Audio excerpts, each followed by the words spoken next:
Hi, Tom Cole, the coach for Steve Taylor's Community Connection. Certainly an honor and a privilege to be here with a very talented, beautiful young lady, Riley Garcia. Riley, welcome. And I've heard so many wonderful things about you from Melinda Sanchez, she's one of our ambassadors and does so much good work, as you know, in our community. And she runs Toledo's Top Talent, which has really made an impact, helping young people get recognized and show their talent. You can have talent, but if you can't show it, it's not talent in a way. It's got to get out there, right? Exactly. And you came in was it second place? Yes, I came in second place this year. Okay, what song did you sing? I sang multiple songs, but my audition song, I sang a song in Spanish called No Me Queda Más. Okay, what does that mean? I'm not sure what it means. I don't really speak Spanish, but How did you do the song if you don't speak Spanish? I don't know. I just listen to the diction and stuff of the languages, and I just pick up on how it's supposed to sound, and I just sing it. No kidding. Yeah. That's a special talent. I took, 2 years of Latin, 2 years of French in high school, French in college, and I've retained one word, maintenant, which means now. That's all I know, maintenant. That's all I know just about the basics. A lot of my family speaks Spanish, so I do feel a little left out, but I just have not picked up on it. Well, when you perform, and you've performed, sung the National Anthem, the Walleye, the Mud Hens, which is, if not one of the most difficult songs to sing. Yes, yes. What I hear it said constantly, so hard to sing. What makes it so hard to sing, Riley? Mainly what makes it hard to sing isn't the notes or like the melody itself. Okay. It's more of the pressure of all the eyes on you. So you feel the focus, you can feel the focus on you? Yes, because then that causes you to either forget the words or forget how it's supposed to sound. So just mainly nerves. It's not really hard in a sense as of singing it, more just working yourself up to get the courage to actually be able to perform it how it's supposed to. You're probably way too young for this, but this probably happened, I want to say 7 or 8 years ago, maybe more. A little girl, she was very young. She looked to be maybe 10, and she was at a professional basketball game. I think it was the Knicks were playing. It was on national TV, and they escorted her out. It's sold out. The place is full. Maybe 8,000, 10,000 people there. They escort her out, and she's going to sing the national anthem. Well, she starts. Everything's great. She sounds great. She starts. And then all of a sudden, you can see her face. It just, kind of a glaze came over her face, and she stopped. Yep. She had lost what the next lyrics were. I mean, she couldn't find them. Hard to make up the national anthem. You can't. Right. So she just stood there. And everybody's staring at her, and you would understand better than any of us what that pressure's like. Yes. And she just stood there. And one former great player and coach, I believe his name was Mo Cheeks, and some people instinctively do the right thing in a tough situation. He got up off the bench, walked over to her, put his arm around her, and he's heard a million national anthems because he was a pro basketball player, and started to sing the next set of lyrics with her. And then it kicked in, and then she did the rest of the anthem. But it was so cool. Has that ever happened to you where you blanked on the lyrics, and what do you do? So thankfully, in my career, I have not blanked yet. Let's hope it does not happen. But in that situation, I do get nervous when I'm singing, and I do tend to overthink about the lyrics and what's going to come out next. But I just ground myself, and I say to myself, like, it's going to be okay. These people are going to think you sound great no matter what. If you mess up, it's okay. Just take a breather and go again. You just got to keep going. You never want to just stop. I've been in broadcasting for a long time, and that's one thing I do tell people.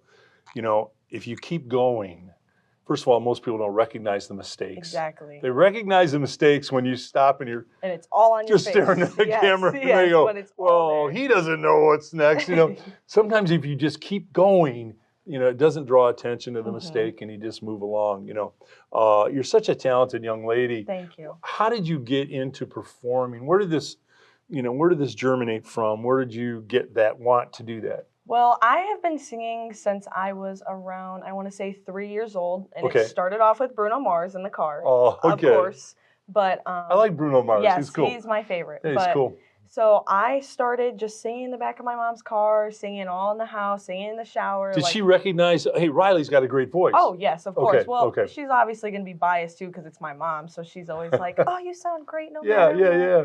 But that's just basically where it started. And then she had me singing at like graduation parties or like other family events like birthday parties. And then people just start reaching out. And I also participated in a lot of my school's like talent shows. And I did the musicals for the last couple of years of my high school. So a lot of people have found me from there and recognized me. Like, I used to work at this ice cream shop, and I would literally get recognized in the drive-thru from children that were like in the elementary of my high school, and be like, "Oh my gosh, you were in the musical! You played this person!" So it's pretty cool to get recognized like that. But I mean, that's just kind of how it all started. Well, you know, Riley, the next step we have to do is we've got to get you in get a sponsor and get you in a recording studio. Yes. Would you would obviously like to be a recording artist? Yeah. I wouldn't say as my main career, but I would love to do any type of music producing, singing on the side. But very cool. Yes. Very cool.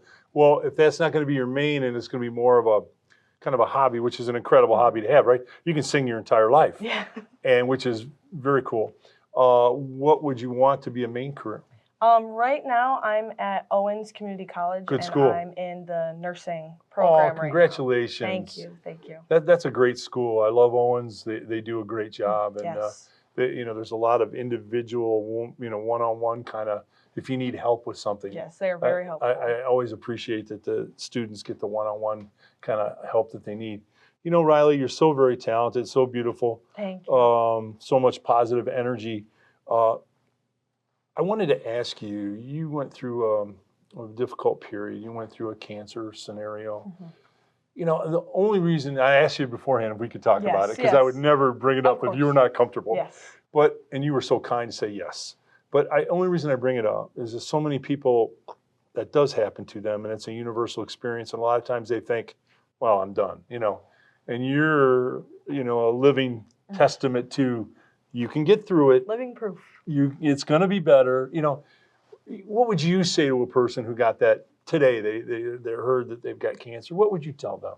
Honestly, basically what you said, you just always have to keep going. There's always going to be light at the end of the tunnel. No matter how bad it gets, you just always want to stay positive in that scenario. At least that's what I did. I never thought about the negatives. I just wanted to think of, okay, this is where I'm at now, and I want to be able to reach this stage of my life. I want to be able to grow up and be able to become a nurse and just everything else, and you just have to keep going. And it was that positive energy. Yes, always positive. Did you set goals for yourself? I'm going to get through this phase, this phase. Was there goal setting there? It wasn't really goal setting, but it was a lot of support. When I did start to doubt myself, like, oh, well, maybe I'm going to be here a little longer, or maybe chemo is going to be a little longer today. I always had supporters, families, my family at the hospital, my nurses, my doctors, constantly giving that love and support, never making me doubt what was going to happen. And that's everything, isn't it? Yes. You know, you almost need kind of a team around you, don't you? Yes. Of family, of doctors to beat this as a team, to beat it. Yeah. One thing that my mom has said about any situation just in life is it takes a village. Oh, there's no question. It always takes a village. You can never do anything by yourself. You want to have those people that love and support you and care for you to help you get through that. Your mom's a very smart lady, because that's the truth. Yes. You know, sometimes I run into people and they do the, you know, I did this by myself. I didn't have any help. I became successful all on my own. And I look at them and say, you know, they're not being truthful. There isn't anybody who is successful and does well that somebody somewhere hasn't reached out a hand to them, hasn't helped them up when they were down. I mean, that's just what life is. And you're such a testament of determination and talent. And I still say we got to get you in the recording studio. So, I would love to. Yeah, I would love to. We'll have to talk to Steve Taylor and see if we can figure out. We can do a collab. Yeah, get Riley to cut a single for us, and we'll do something. Or better yet, cut a Taylor commercial. I'll sing the jingle. Sing the jingle. I'm going to talk to Steve. Yeah, I'm going to talk to Steve about that. Riley, it's an honor to have you here. Thank you so much. Thank you so much. You're such an inspirational person, you know, with your outlook, your energy, and your talent. Thank you. And it was a thrill to have you here. Of course. Thank you Thanks, for having Riley. me. I still like those glasses. Thank you. Tom Coley, coach for Steve Taylor Community Connection.